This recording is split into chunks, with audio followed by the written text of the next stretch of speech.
What's up?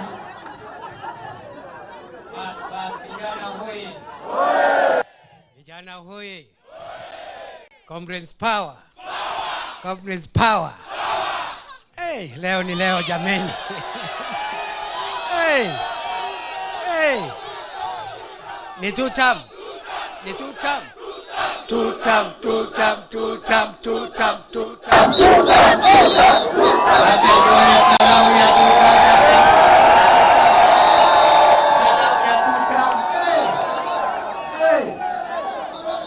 Leo kumekujwa.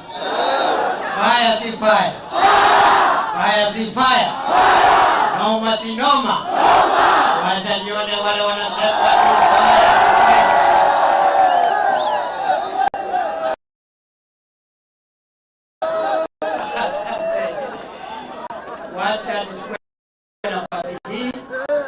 let me take this opportunity to welcome you. I know many of you are students in our universities and our TVETs. The rest of you are young people who have recently graduated. I am very happy today to host you, and I have very fond memories about the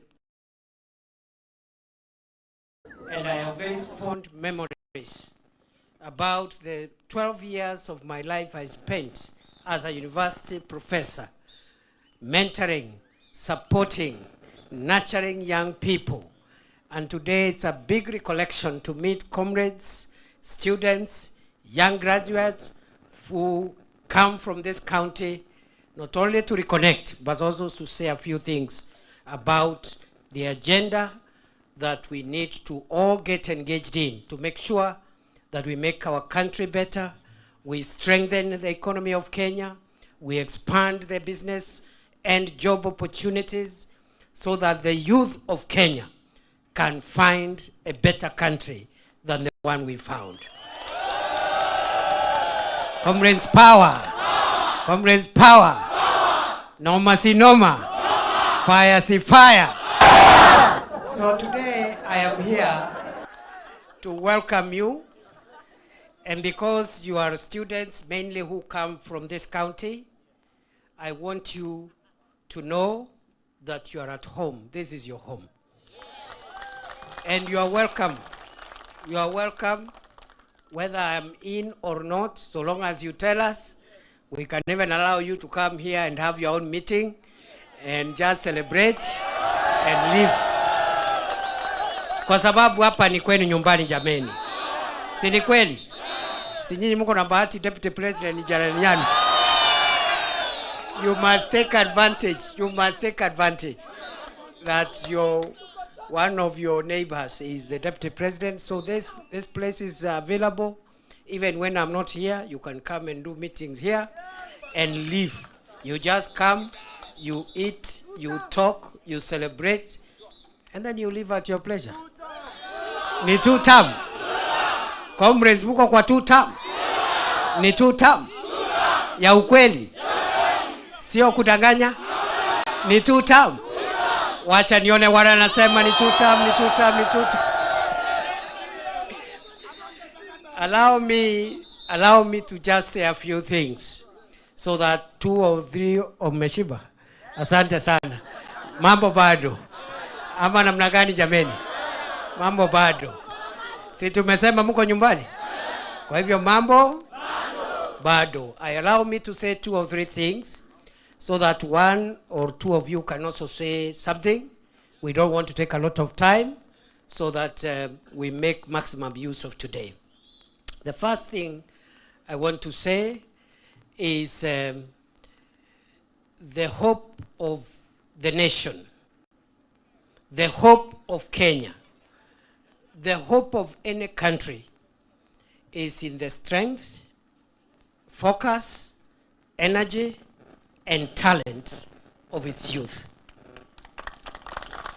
The hope of any community is in the focus, talent, the gifts, energy, and innovation of its young people. And I say this because we are living in a very interesting time in our country, and we are having conversations about how different generations should relate to each other. The young people, the older people. And that is a very healthy conversation because we must look at each other in the eye and make certain commitments to one another. Because we, the older people, need to commit ourselves to our young people. But the young people also need to commit themselves. And I am going to demonstrate to you in a very short time how that relationship is supposed to be in an ideal situation.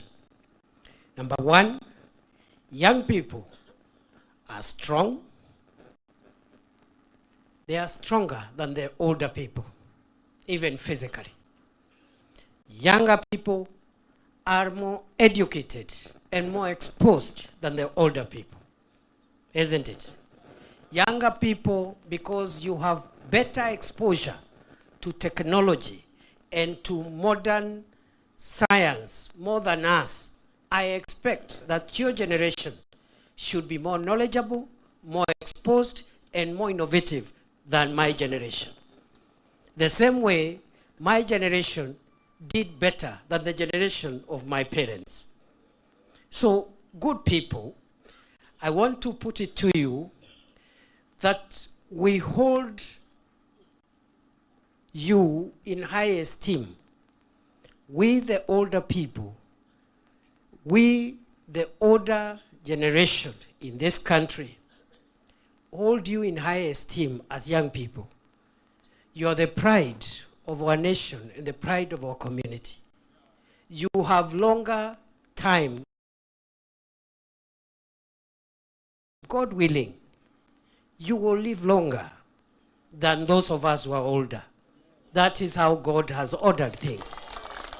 So between ourselves and you, the hope of the community and the hope of the country is more on you because you have a longer period, you have better ideas, better exposed, and we expect you to perform better than our generation has performed.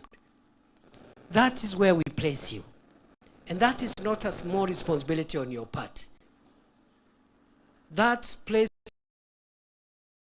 we have put you with a lot of hope. And when I speak about me, is me and the parents, the people now who are parents of young people, parents of youth.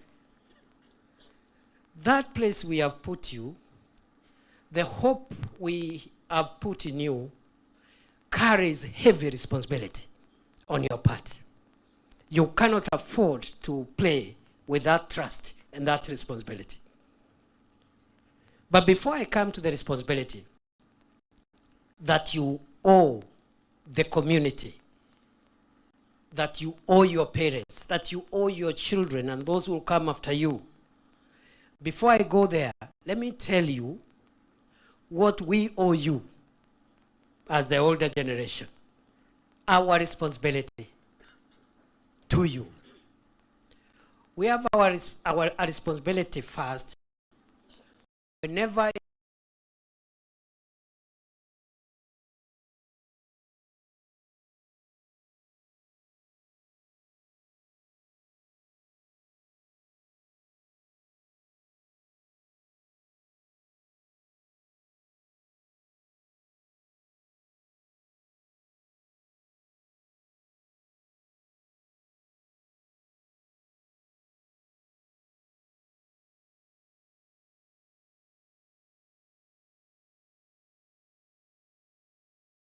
it is possible to support you to succeed.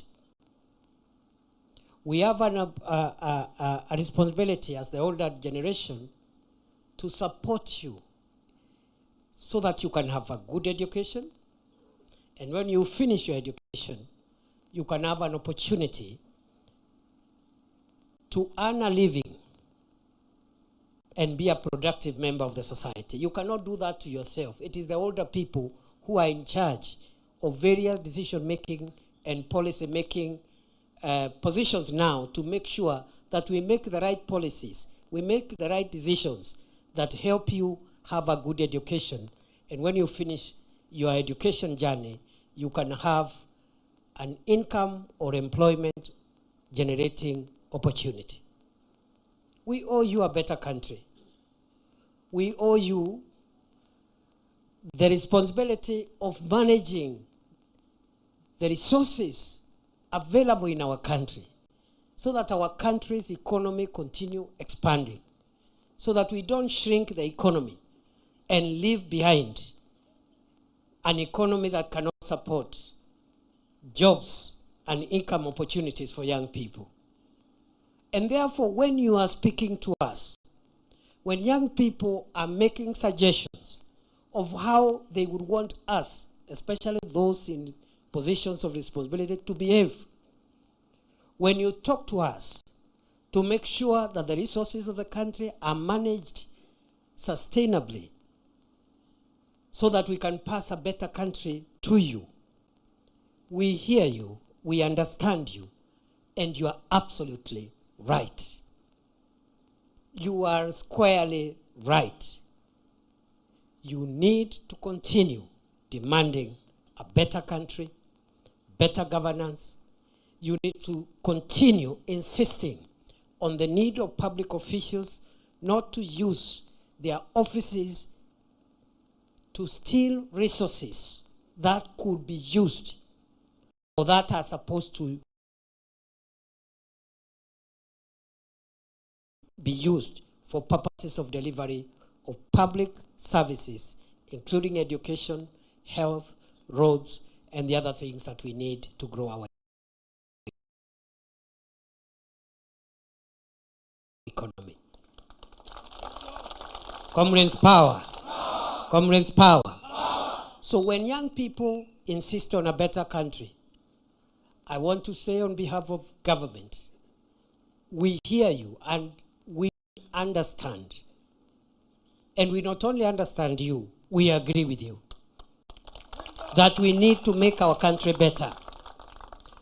We need to be firm and be seen to fight corruption and to take action whenever there are acts of corruption, and make sure that we set a good example, not only for you, but also for the generations to come. So we have a responsibility to you. And I want to assure you, those of us who have been fortunate to find a good country called Kenya, which you cannot compare with many, many, many countries, especially in this part of the world, peaceful country, with a good educated population, with a fairly working economy, a fairly stable democracy where elections are held every 5 years and there is a peaceful transfer of power. Not many countries in this part of the world have that kind of experience. So those of us who have found such a country, we cannot claim we are the ones who have created the kind of country we have today. That is the work of the generation before us. So our duty is to preserve what we found and even make it better so that we leave a better country for you.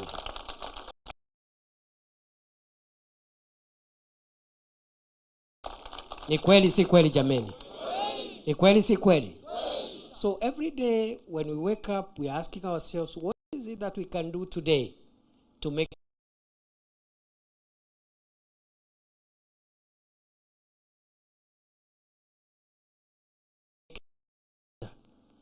how do we abstain from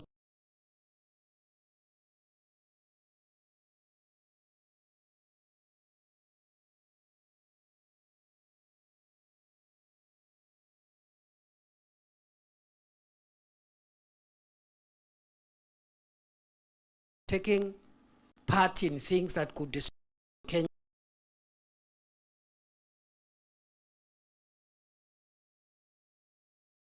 Kenya's ability, progress, and economic well-being.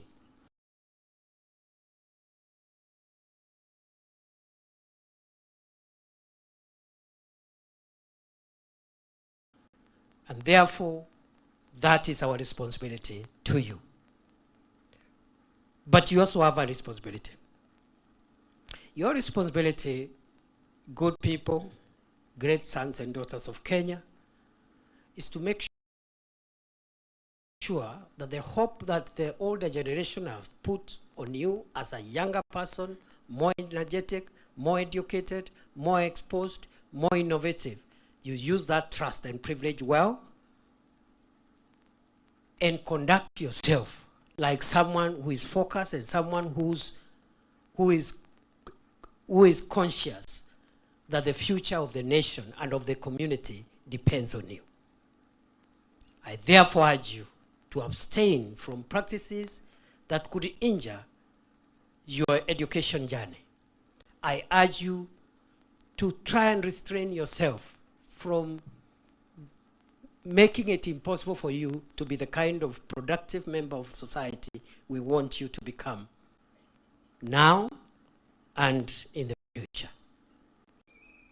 One of the challenges we are having today in colleges, universities, even secondary schools, is the issue of drugs, especially psychotropic substances, drugs, and the abuse of alcohol. I plead with you, young people, even as we make merry and indulge, please know we need you in good health, strong enough to serve the country, so that as we struggle to create more opportunities, there will be people to take up those opportunities. Comrades, power. Comrades, power. I urge you to focus on your studies. It's those of you who are still in college, it's just a short period of time. Very soon you'll be out of school, out of college.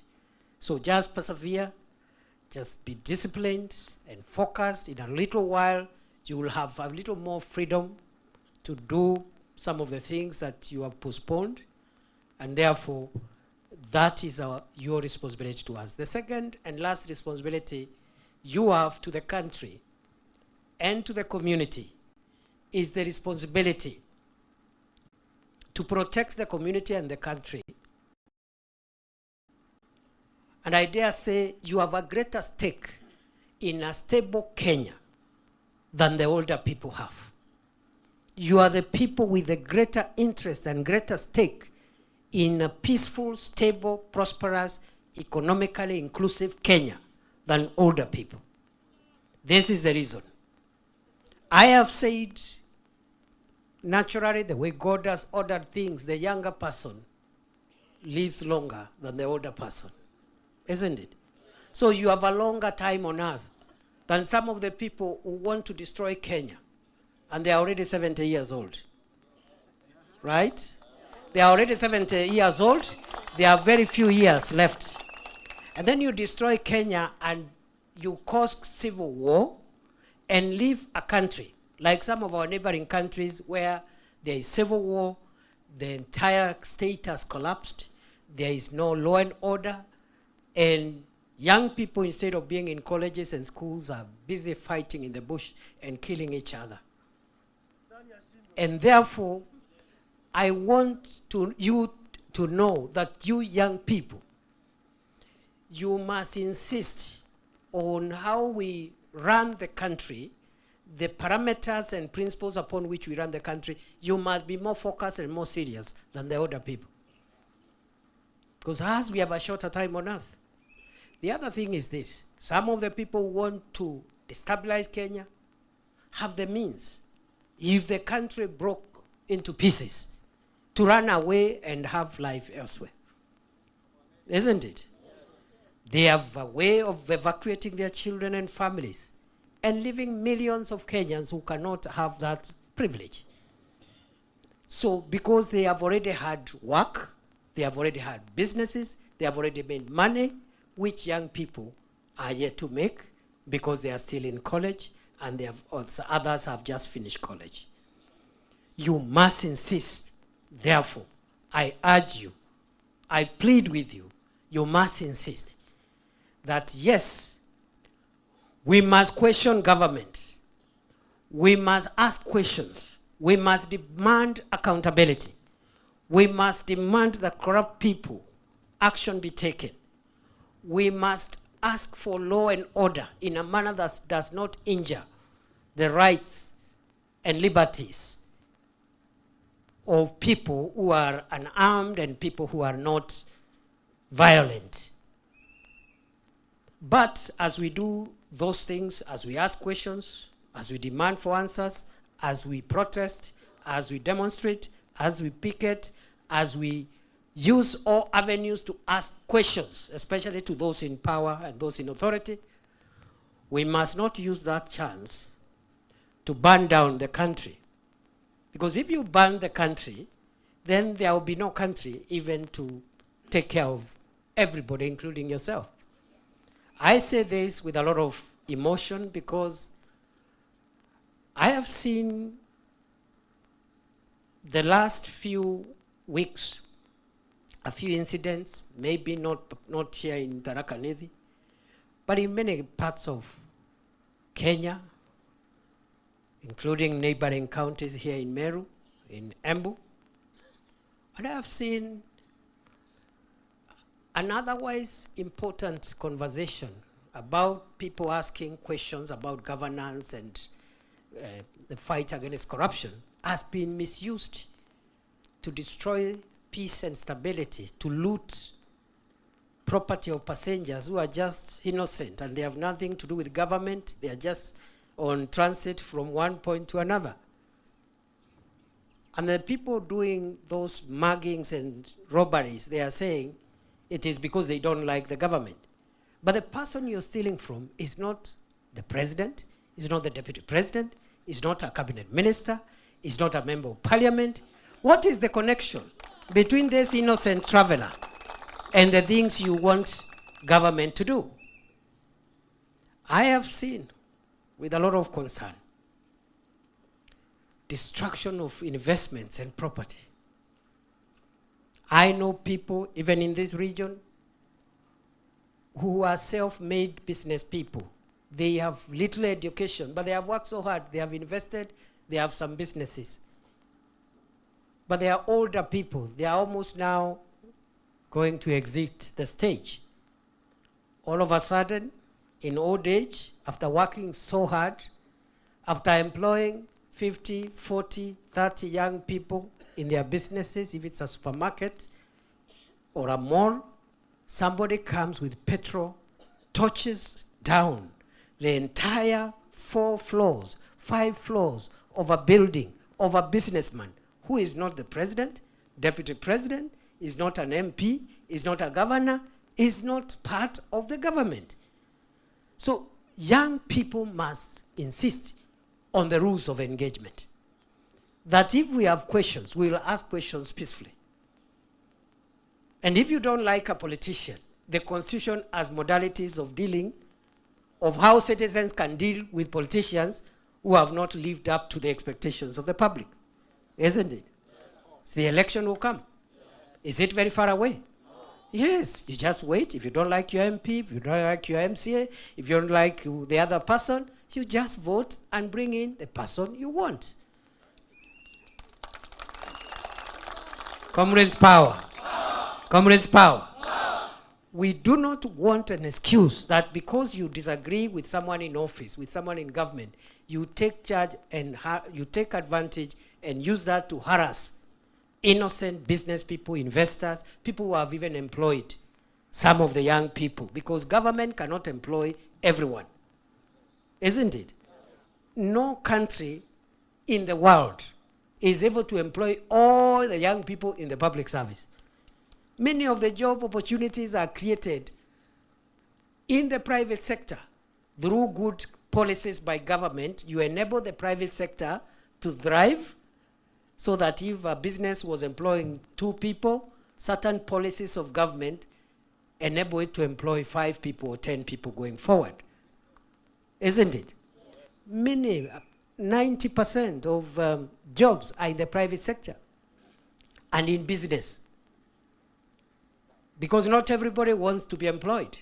So long as there is the right environment for businesses, including small businesses, medium-sized businesses to grow, then the economy will prosper, there will be jobs and income opportunities for as many people, especially young people, as possible. So good people, the youth of Kenya, I'm just requesting you respectively to consider that you have a greater stake in this country than the older generation.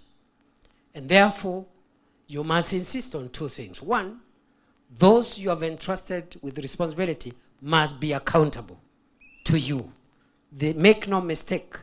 We are not saying we excuse mediocrity, corruption, and bad behavior in leadership. We should not excuse it. But this we must do using peaceful and constitutional means. We cannot destroy our own economy, our own businesses, our own investments, and make the country look like a war zone and expect that Kenya will join the league of the developed nations anytime soon. So I want to leave that matter there, but I really hope I have persuaded you that you must ask questions, all questions, and nobody should be exempted from being questioned, depending on their responsibilities, including the speaker here today. I am not exempted. I should be asked questions. As Deputy President of Kenya, what are you doing? What is the President doing? Isn't it? The other person also, okay? But we must not, again, condone those of us, because of their own failures, they now want to manipulate a situation, and some of them are part of the problem that has caused the situation. They want to manipulate it, and suddenly they have become the champions of a better Kenya, the champions of good governance, and when they were in office, they didn't have any indication whatsoever that they respect good governance. Is that not true? Is that not true? So we must be very candid with each other. I see some people today pretending that now they are the best reformists. And they are certainly very clever people with very many ideas. But when they are in office, they were perpetuating dangerous, divisive, and useless ideologies that cannot help anybody. Isn't it? Yeah. And I want to face these characters. I want a face-off. I want us to go on TV and media and debate. And everybody must account for their time. Yeah. I want to debate some of these characters. They are basically there poisoning people and talking about, you know, very primitive ways of solving national problems. Na sisi hatujaingia public service ati sijui kutafuta nini. We are here because we believe in Kenya. We have a history. We can account for everything else we've done in the past. We can explain ourselves what we did to create a better Kenya. And the other person must also say what they have been doing. They cannot say, no. I am going to be clever now, from now henceforth. And they are saying that after they have left office. My friend, hao watu wanapiga kelele hapa, wacha kampeni ianze. Siko tu hapa 2027. Watajua hawajui, my friend. Some of the crooks making noise here, tutawatuma nyumbani one way. Na debate ikitanwa wasipotee. Wakuja hapa tumenyane na hao. Comrades power. Comrades power. Yes, you cannot mislead people using shortcuts and cheap things and tricks, and some of these people are just crooks, nothing but just little crooks everywhere. So mimi nataka niwaambie hivi wenzangu, the second and last issue, that we as government understand the challenges our country is facing. I, as Deputy President of Kenya, I do appreciate deeply that Kenya, our country, is a country that has a lot of potential, but we still also have very, very serious difficulties, challenges.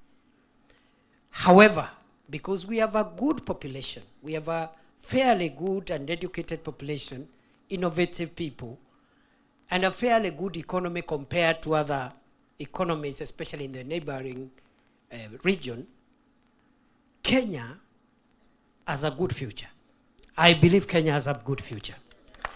Kenya has a good future. And there are many people today who want to lead Kenya, but they don't believe Kenya has a good future.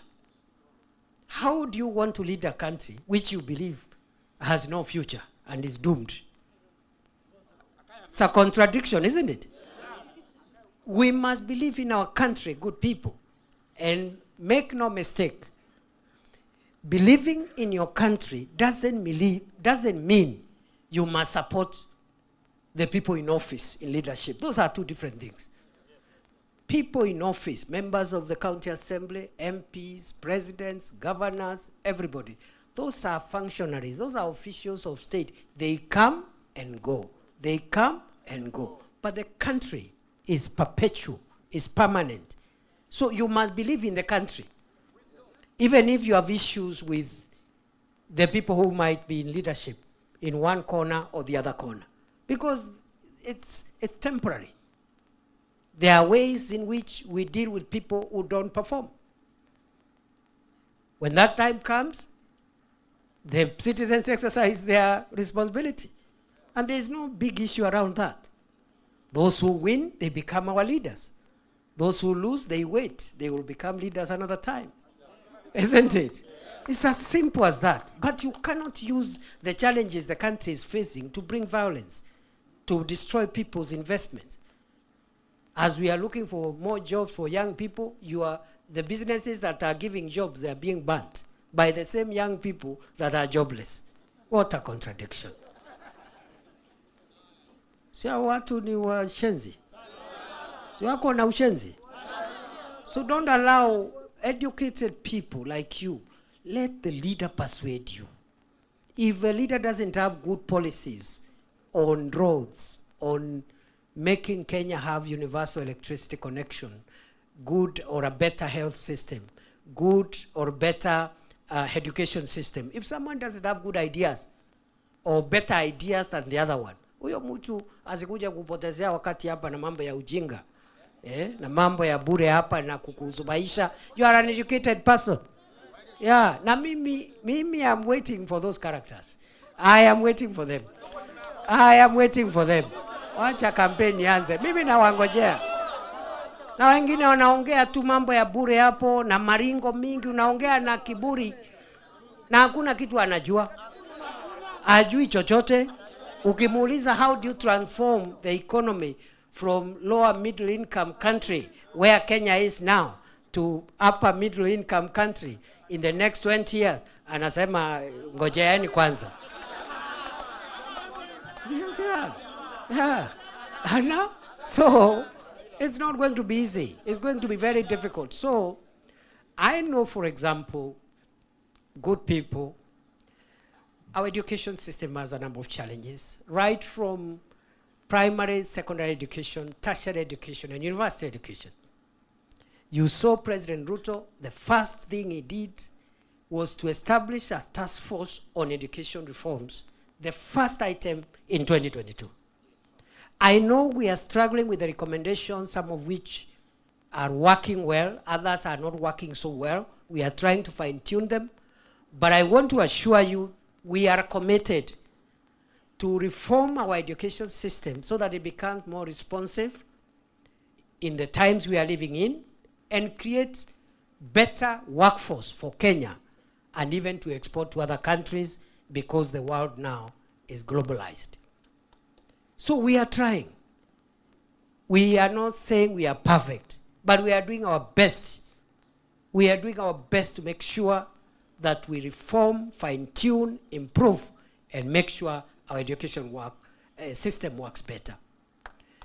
You know very well for primary and secondary education, because you are not there, but your brothers and sisters are there. In the past, one of the challenges we are having about equity and access to education is some schools have very good teachers, some private schools, and even some public schools in good places like Nairobi have all the teachers they need, all the books they need. They have a good environment. And that student, that pupil there will do exams with another child in some corner who does not have enough teachers and who does not have good facilities, no books. And you expect both of them to compete. So we are looking at education reforms holistically. The four pillars of a good education system is access, promoting an education system that is accessible to as many children, as many students as possible. Access to education. Number two, affordability. The ability of every Kenyan to afford to get an education. Number three is quality. When they get that piece of paper, it can guarantee them a job or an income opportunity, not just locally, but elsewhere. And then finally, we are working to make sure that our education system is relevant, so that we don't teach the things of the 16th century in the 21st century. Right?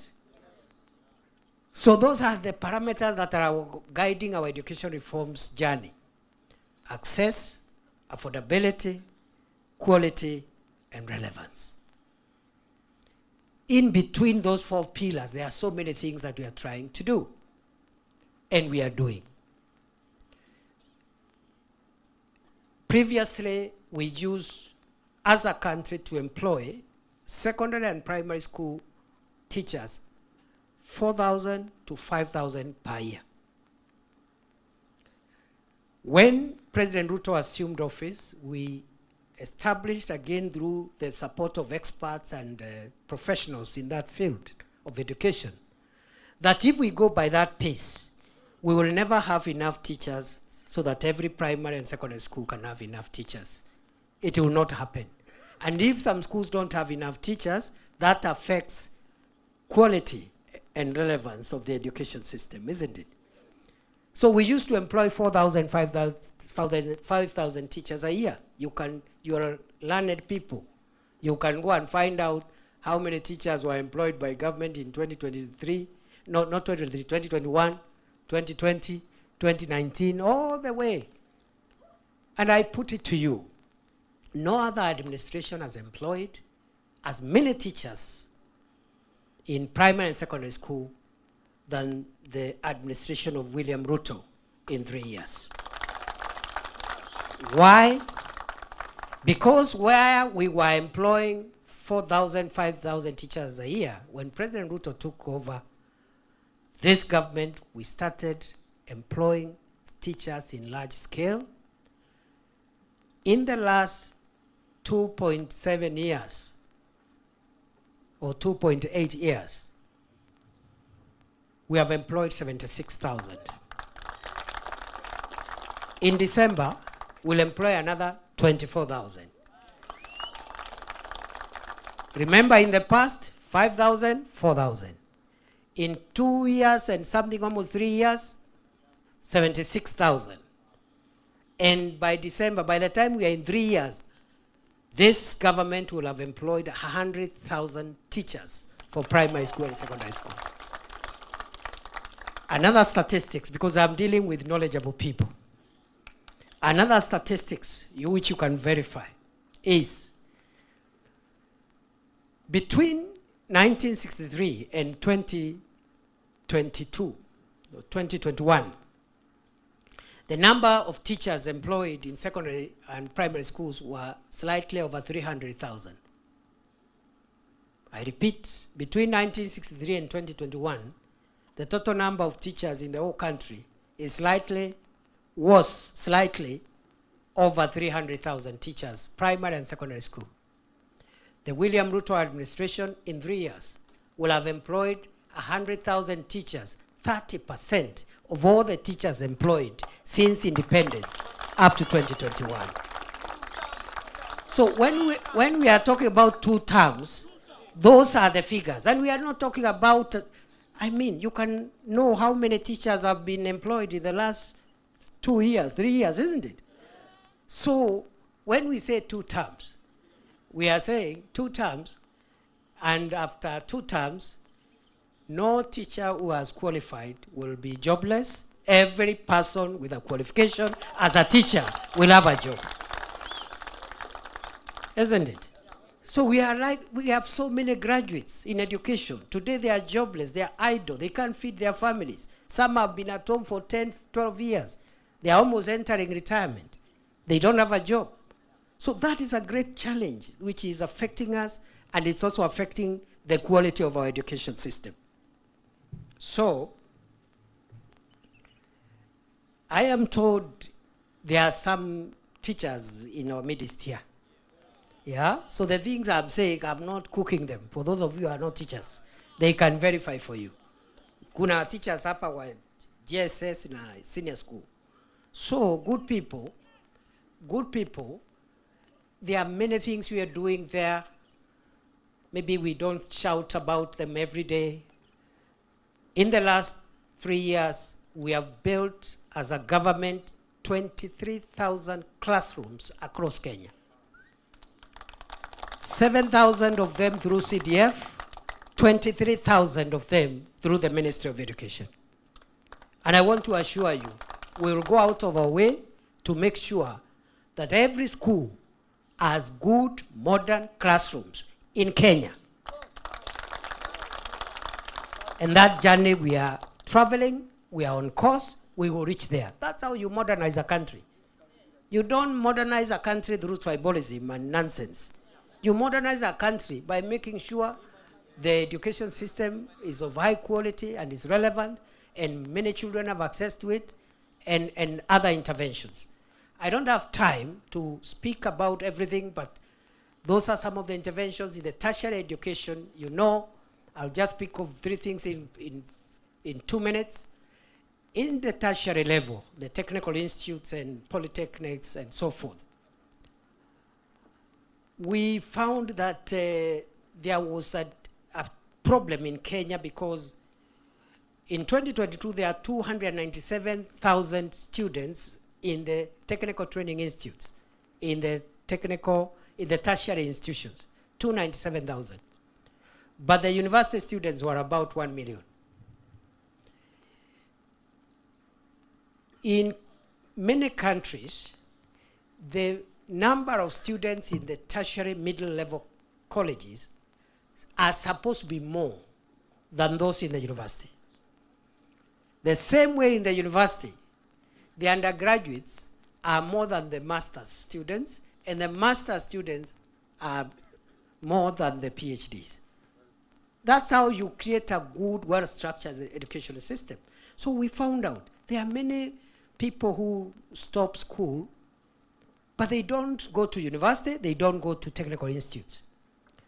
In the last 3 years, we have pushed the enrollment in the technical training institutes from 297,000 in August 2022 to today, 700,000 students. Our aim is by next year, by close of 2026, we take that figure to 2 million students.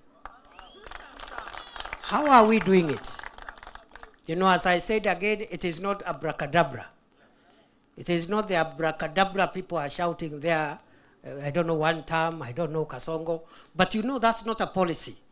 Yeah, if you don't like a president, you wait for the election, campaign against that president. If you persuade Kenyans, you lead us. If you don't persuade them, you wait. Ama namna gani jameni? Yeah. So how are we making sure we get to 2 million? We have introduced in the TVETs, I think in the last few months, I think we passed it in the cabinet last few months, something or a program known as the dual training policy. You spend some time studying theory, but you cannot graduate until you have some practical attachment in a practical project related to the course you're studying, so that when you come out, you are of better quality, isn't it? You cannot be an electrical engineer who has just been taught, you have a certificate in electrical engineering, but you have just been taught about electrical science in theory. You must go and get attached to Kenya Power or some project for last mile connectivity so that you do some practical thing while you are still in school before you graduate. Then we have introduced something called recognition of prior learning. Because again, that TVET skills, that TVET space mainly is for skills. It's not theoretical knowledge. It's not like other disciplines like law and humanities and so forth. It's practical skills. So we have introduced a program called Recognition of Prior Learning. There are many young people who do not have a formal certificate, but they have the skill. They are carpenters. They can do a table. They can do a chair. Isn't it? There are many of them who are mechanics, but they have never gone to the TVET. They have never gone to Polytechnic. They can repair a car. They can repair a telephone. God has given them some skills, some knowledge. Okay? And so many other areas where you have people, plumbers and other areas. So we have said, if you have some skill, but you don't have a formal certification, we take you to the TVET, but we will not keep you there for 3 years. Like the other person who has come from secondary school. We test in very few weeks. We just bring the quality people who test these skills, NITA, the National Industrial Training Agency, and others. So that in a short period, let's say of 6 weeks, 8 weeks, if it is proved you have the skills worth a certificate, we certify you formally, and you go back and continue doing your business. And that increases your employability. If you want to be employed, you have something. Like now, many Gulf countries are asking for plumbers, electricians. But if you are there, an electrician with prior learning, which is not certified, you can't get that job because you don't have a certificate. So those are there are many, but those are some of the interventions we are making at tertiary level. The funding model to make sure that all students are funded properly. But in the higher education space, the university education space, the key discussion is about affordability and the funding model. I know that's where the issue is. Because in the past, and this is what many of the critics of this administration are not telling Kenyans. In the past, it didn't matter your background. If you qualified to go to university to study medicine, engineering, law, architecture, Bachelor of Arts, political science, commerce, name it. It doesn't matter whether you are a child of the carpenter or a child of the deputy president. You will get equal funding, isn't it? Yes. It didn't matter. So long as you qualify. In fact, many of the students who were competing for bursaries with students from poor backgrounds in the university, they were not even in public primary schools and public secondary schools. They were in elite private primary and secondary schools, paying huge amounts of money in primary school, paying very high fees in high school, private, but when they get to the university, they want to compete for bursaries and public funds with people from some corner of Turkana, some corner of Tharaka, some corner of Kilifi, where the poverty levels are very high.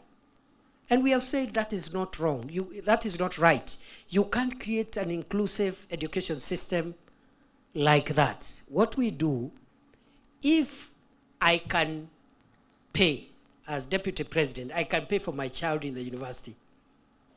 And I've been paying our fees or his fees anyway in a private school, or even not in a private school, maybe in a public school, and I can afford. Why can't I pay the university fees in full so that those who cannot afford can get fully funded? Isn't it? So I know we are still having that conversation there because of the means testing tool is not perfect, and some students have been classified where they don't belong, and so forth and so on.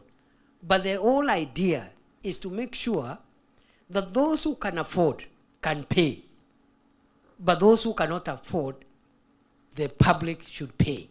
So I know that is a conversation that we are going to perfect, and we are committed to streamline that sector. So good people, when we are talking about two-term, us is about policy, it's about programs, it's about ideas. And when the time comes, we will say, let the best team win. Let the best team, the team with the better ideas, let them win, isn't it? Yeah, but you cannot poison the country, threaten the rule of law, and make it impossible.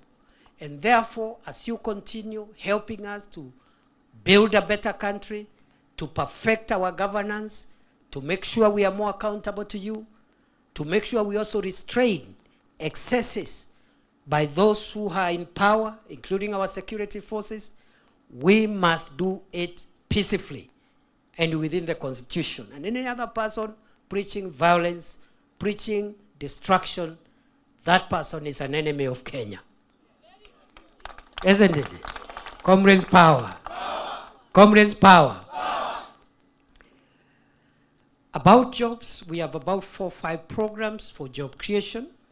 Again, we know many of you want jobs in the formal setting, and we are working very hard to create as many jobs as possible. I've already given an example with how we have expanded the number of teachers we have educated, we have employed. That's just one example of how we have increased the number of formal jobs available. But we also have another program called Kazi Maju for those who get jobs abroad. As a young person, it doesn't matter where you get a job. That's one of the best things. Today, if I was looking for a job today, at my age, I would be very reluctant if I got a job very far away from Kenya because of my age. But if I got it, if I didn't have a job when I was 25, 30, I would have worked anywhere on the earth. Anywhere. I would, from Fiji to New Zealand, isn't it? Because the good thing with young people, you're flexible. You don't have very many, things. You can go work there after 10, 12, 15 years. You can always come back home, isn't it? So that labor mobility program, I saw some people criticizing it. We are saying, if we cannot create jobs for everybody here, we will create for those where it is possible. But if there are others who are not employed, but they are getting jobs elsewhere, we'll facilitate them to go and take up those jobs. It is better to do a job abroad than to stay here without a job. Isn't it? You're better off with a job abroad than here without a job, being misused by politicians who give you 100 shillings and tell you go and heckle their political opponents. And that is stupidity of the highest order. Those politicians who use young people like that, those are the greatest enemy of our country. So that job mobility program in the last 2 years, we have facilitated 400,000 young people to get jobs abroad through the Kazi Maju program. And what the president has said, and you remember when I came to office as Minister for Interior 3 years ago, we started this program of job mobility. And one of the biggest hindrances of young people accessing or taking up the jobs we were looking for them was the passport. And I was told you cannot get a passport. The printing machines have collapsed. There is corruption stinking into high heavens. You have to bribe everybody. There is no printer. I don't know, there is no what. And you saw the work I did at Nyayo House.